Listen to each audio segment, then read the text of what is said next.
Salut et bienvenue chez Joe. Aujourd'hui, nous allons voir comment faire avec GIMP plus GMIC un texte 3D qui va ressortir, voire qui va avoir une ombre portée pour présenter, pour qu'il vous serve de titre sur une jaquette, sur une présentation quelconque, une couverture, pourquoi pas une miniature YouTube. Vous verrez que c'est assez simple et que vous allez pouvoir vraiment faire pas mal de choses de manière, enfin, assez rapidement. Voyons voir ça.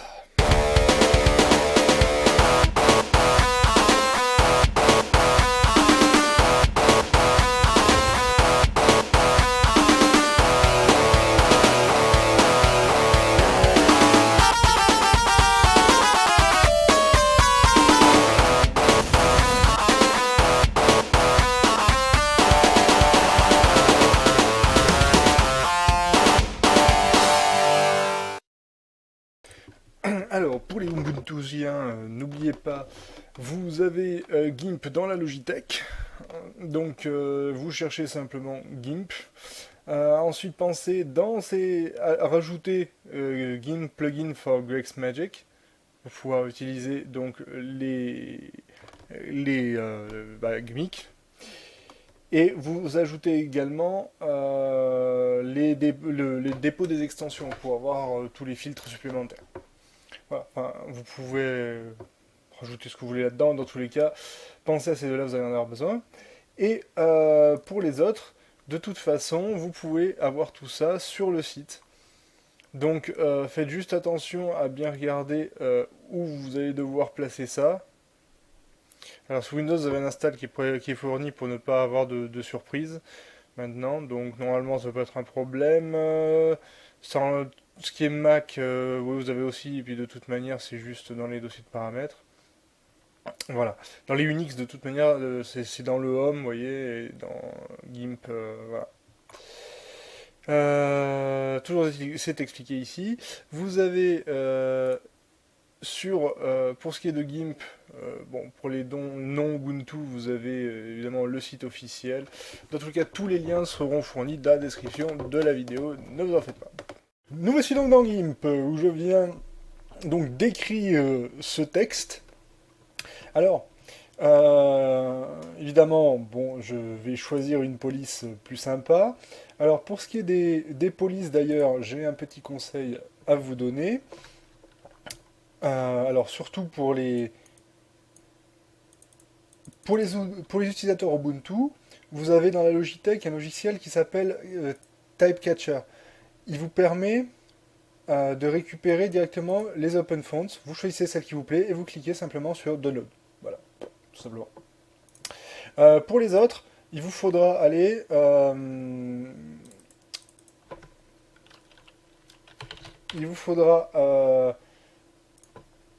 aller par exemple sur ce genre de voilà sur Google Fonts qui va vous fournir les open fonts. Ce sont des polices que vous pouvez utiliser à volonté. Il n'y a pas de problème, vous pouvez vous en servir. Donc, je vous recommande vivement d'aller faire un saut dessus. Alors, vous avez cette petite flèche en face quand vous en choisissez une. Pour les Windowsiens et compagnie, bon, Ubuntu, on s'en fiche, on a le petit logiciel, mais voilà, vous avez les explications, vous pouvez toujours regarder. Vous trouverez tout ça. Donc, vous allez sur le site www.google.com/fonts. Voilà, voilà. Revenons à notre ami. Alors, donc je choisis ma police, je choisis ma taille, voilà, je vais dire ça comme ça. Je vais déplacer ça à un endroit qui me va. Je le mets en blanc, en clair, pour bien voir. Donc voilà. De toute façon, on refera la couleur après. Hein. Donc maintenant, alors ce qu'on voudrait, c'est que cette police ressorte bien, qu'on la repère bien. Donc, on va dire filtre GMIC, on va appeler GMIC. On va lui demander de nous faire, donc on va devoir lui faire un contour à ça. Donc je vais lui demander de me faire local orientation. Vous allez voir, ça vous permet, vous voyez, de lui donner un volume. Alors, vous déplacez le... Vous voyez, par exemple, je vais pouvoir choisir l'adoucissement. Le smooth, bon, ceux qui font de la 3D connaissent bien ce concept. Donc moi je vais le mettre comme ça, bon après chacun fait vraiment ce qu'il veut. Hein. Voilà, donc je valide. Donc voilà le résultat, donc j'ai cette écriture qui a cette apparence tridimensionnelle maintenant. Ce que je veux maintenant c'est qu'elle prenne de la couleur, parce que là c'est de la ferraille. Alors je vais aller donc dans couleur, je vais faire colorier. Et on va tâcher de trouver une couleur qui fasse automne.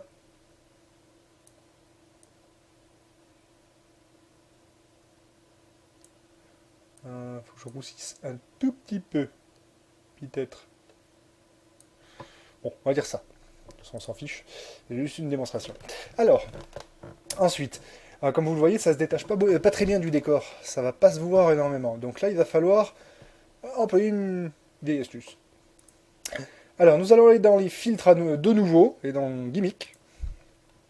Dans Gimmick, on va lui demander... Ah, d'abord. Avant tout, je voudrais juste mettre un petit coup, un tout petit coup, dégradation glow. Je fais juste briller un tout petit coup, vous voyez. Alors, hop. C'est juste pour éviter qu'il y ait des morceaux un peu trop secs, je dirais. Voilà. Parce que j'aime bien que ce soit adouci un petit peu. Oui, donc, je veux le polir, voilà, en quelque sorte, parce que c'est le terme que je cherchais. Donc, je vous disais que j'allais Light and Shadows, donc. Hein, donc c'est dégradation et glow, hein, si vous voulez lisser. Donc ensuite, Light and Shadows. Light and Shadows, vous pouvez lui demander une Drop Shadow 3D. C'est-à-dire qu'il il va chercher à donner un volume encore en plaçant l'ombre de la bonne manière. Sinon, vous avez le Drop Shadow classique. Vous voyez, là, ça met juste une ombre derrière pour détourer bateau. Donc moi, je vais prendre la 3D. Bon, je la laisse comme ça parce que c'est un petit peu comme ça que j'aime moi. Vous pouvez faire joujou avec les curseurs, vous verrez. Hein, vous allez pouvoir voilà, décaler un peu, ajuster, mais de toute manière, ça n'a pas vraiment d'importance. Vous allez voir qu'il y a un petit problème dans ma version. Je valide et voilà, elle se met pas au bon endroit. Alors il faut faire déplacer hein, avec l'outil de déplacement. Je prends ça et je vais la replacer derrière comme moi je voulais. Voilà. Donc, tout ça c'est sympa. Bon, ça ressort bien et tout. Maintenant, si vous supposons que vous soyez sur vous soyez en train de faire un dépliant ou un truc où il y a besoin de montrer une perspective, quelque chose qui une perspective fuyante, un bâtiment par exemple, ou une course. Eh bien, il va vous falloir faire un autre type d'ombre. Alors, on va aller dans les filtres. Et alors là, GIMP a un petit gadget bien pratique, c'est l'ombre en perspective. L'ombre en perspective, alors je vais lui dire un angle oui, de 30 degrés, admettons. Je vais lui demander de me faire sens de l'horizon 10.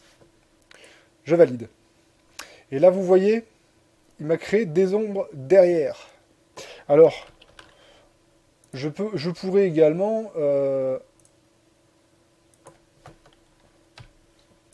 là.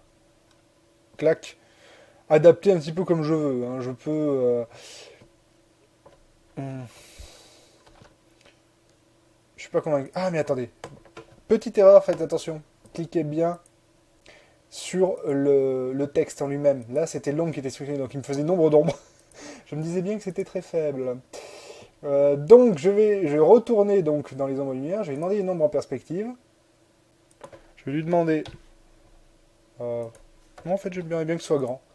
Voilà. Tac. Et vous voyez maintenant? Voilà. Vous avez une ombre en perspective. Alors, on peut faire jouer avec. Hein. Alors maintenant, n'oubliez pas une chose très importante. Vous allez sélectionner donc le texte, faire un clic droit dessus. J'ai bien un clic droit. Et vous demandez fusionner vers le bas. Pour le fusionner avec son ombre. C'est-à-dire que maintenant, si vous le déplacez, vous gardez l'ombre avec. Maintenant, on veut fusionner aussi avec l'autre ombre. Donc je fais encore un clic droit, fusionner vers le bas. Et je me retrouve, voilà, avec mon texte qui se détourne avec sa mini-ombre, et là derrière, hop, qui suivent. Donc maintenant, soit je peux placer ça où je veux, je peux le tourner hein, avec l'outil approprié, vous voyez. Tac. Là. Hop. Je vais le redéplacer. Voilà. Mais je peux également très bien le copier. Alors donc faire un simple copier. Puis un coller. Donc en gros c'est CTRL-C. CTRL-C, CTRL-MAJ-V, CTRL-SHIFT-V. Comme une nouvelle image. Et à ce moment-là, ce texte que vous avez là, ben, je peux très bien, j'en fais une PNG. À ce moment-là, celui-là, je peux très bien le sortir, export, je lui dis donc un nom de fichier .png, je dis bien. Ça va vous faire un calque transparent et vous pouvez le mettre dans des vidéos, par exemple, faire que ce texte passe devant dans une vidéo, vous l'animez, vous faites ce que vous voulez. Vous pouvez créer des tas de textes comme ça, facilement à placer dans des vidéos. Ou simplement l'utiliser comme ici sur une image. De toute façon, vous pouvez le réintégrer à volonté. Si vous sortez un PNG à part, vous pourrez l'insérer où vous voulez. Ce que je vous conseille, c'est de surtout sauvegarder le fichier d'édition pour pouvoir le ressortir à volonté, le réutiliser, le redimensionner.